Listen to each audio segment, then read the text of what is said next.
What is going on, everybody? Thank you so much for jumping into another video slash broadcast here at the channel. I am so happy to see you guys all jumping in yet again. A second video slash broadcast for today. I am going out of town, guys, tomorrow morning for a few days, so I figured why not do as much as I can for you while I'm still here, as there will be a couple days where you do not see or hear from me. Maybe if you're on some of the social media and you're connected with me there, you'll get some of my messages and different things along those lines. But I will be gone for a few days. But anyway, let's get right to the point, guys.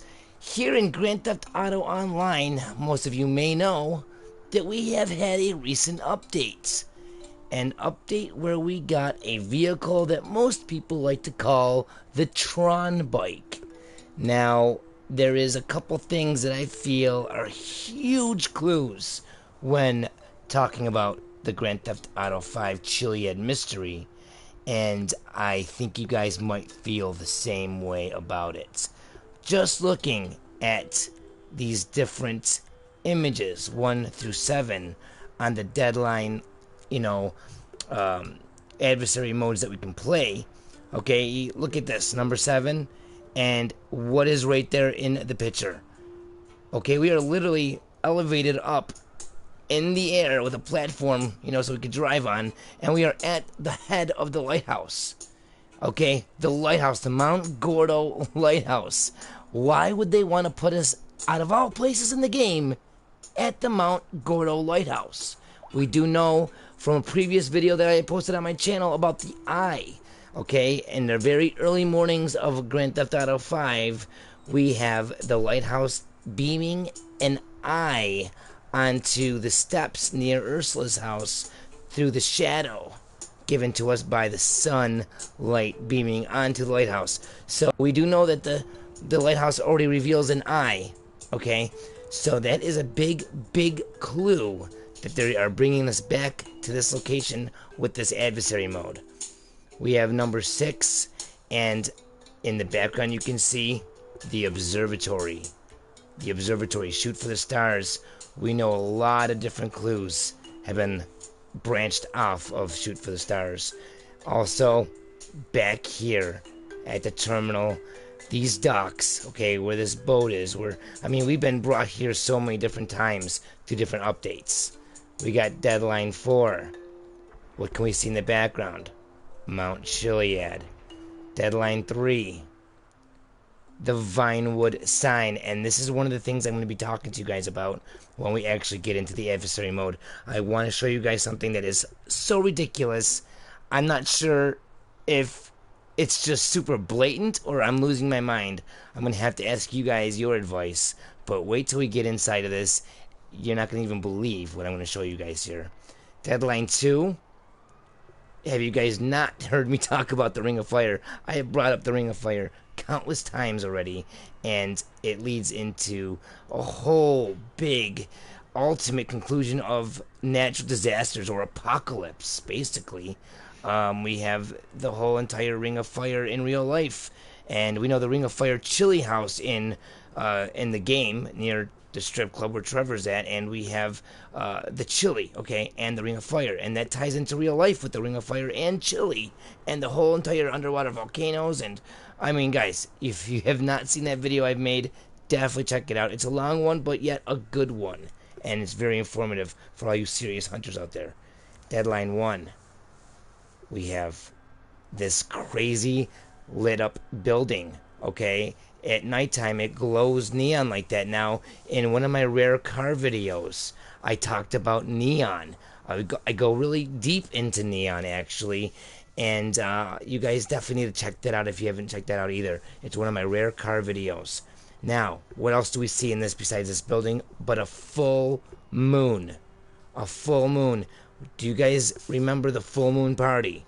If you guys forgot about it, or you don't really know what it's leading to, that video I've been telling you guys that's coming up soon, it's going to basically unravel a lot of secrets, well, you're in luck, because that is going to be tied directly into the whole entire plot of the video.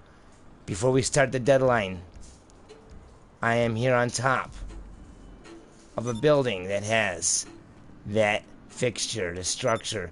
This is the same exact one that you just seen in that picture. At nighttime, this thing will be glowing like it was in the picture. One thing that's weird about this that I want to share with you guys is that right next to this, on this building, we have this weird door, and it's almost outlined in this red paint. It's almost like they did this on purpose for some odd, strange reason. Maybe there's something that we could do here. Maybe this door will one day open. Maybe, maybe not. But I think it's very strange, as there's really no other reason why they would put that in here. I mean, yeah, there's satellites on it, and you could, you know, go on the topic of frequencies and all, but like I said, I'm going to get to that in a minute once we go in a little bit deeper about that Vinewood sign. The only other thing I can think of that they would want to bring us to this location for is something that's going to lead again yet to the underground tunnels. Right at the bottom of this building. The very, very bottom of this building. What do we have here, guys? This is where we go for the last heist. And we can see down below is an underground tunnel. Actually, if you guys remember not too long ago in a viewer's voice video, I showed that pyramid off that one of you guys have sent me. Down here against the wall, where we use the cutter in story mode to actually break through the Union Depository so we can do the whole heist. This is where we can actually glitch through the wall and fall down and actually land inside of it and online. And that's where that pyramid was actually found, was right here. So maybe there's a connection. Maybe that's why they're bringing us back here. I'm not sure. The clue could just stop at Neon, or it can further lead to underground tunnels and even more pyramids and other stuff of the sort. So let's continue on with the video. We'll go ahead and get into an online job here. I am not going to try to kill anybody in this. I am just going to try to show you guys what I want to show you that I think is really insane, and possibly part of the reasons of what they're trying to do here. And maybe they're just showing us clues. Maybe this whole entire deadline adversary mode is to show us clues. Could very well may be. Let's go down to the one with the Vinewood sign here.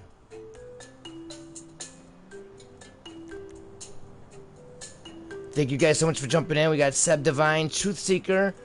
Thank you guys all so much for jumping in here.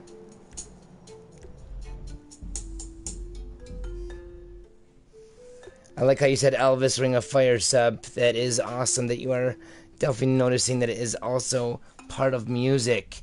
Rockstar does that, especially with dualities. They'll use music whenever they can.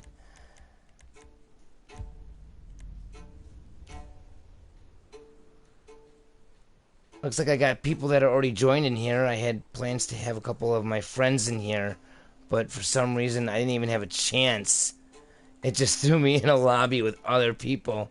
Well, they're probably going to kick my ass, but that's not the point of the video. I want to go ahead and show you guys something pretty crazy here.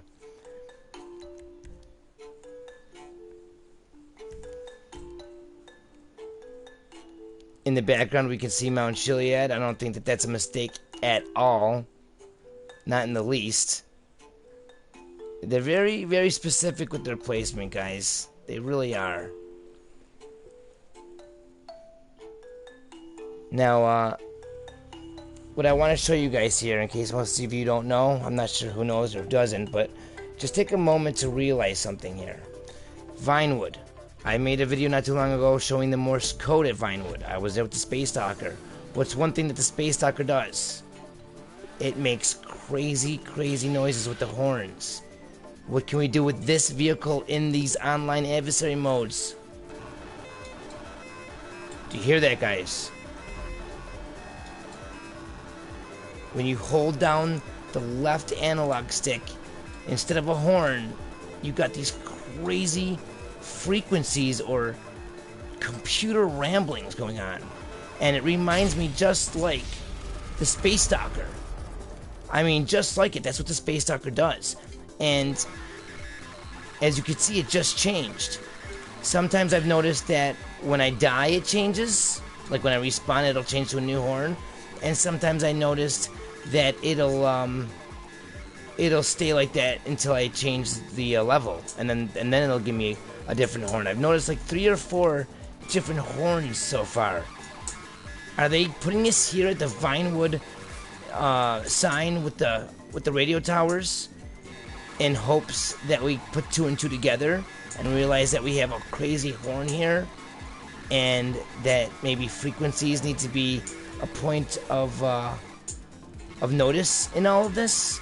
Also, if you press the left and right directions on the D-pad here, you actually get different filters, and they actually tell you this. On the top left, it'll tell you from time to time to press left and right. It'll say press left and right to change the filter. And what filter does it take us to, guys, but the black and white one? Which is what? It is the one that we get, one of the ones that we get through the murder mystery, the only other confirmed mystery in Grand Theft Auto 5, the murder mystery. Now that is pretty insane that they are showing us this. Why are they showing us frequencies, crazy horns? Why are they showing us black and white filters? I mean, what is going on here? Not only that, there's even more. There's more. Okay? Check this out.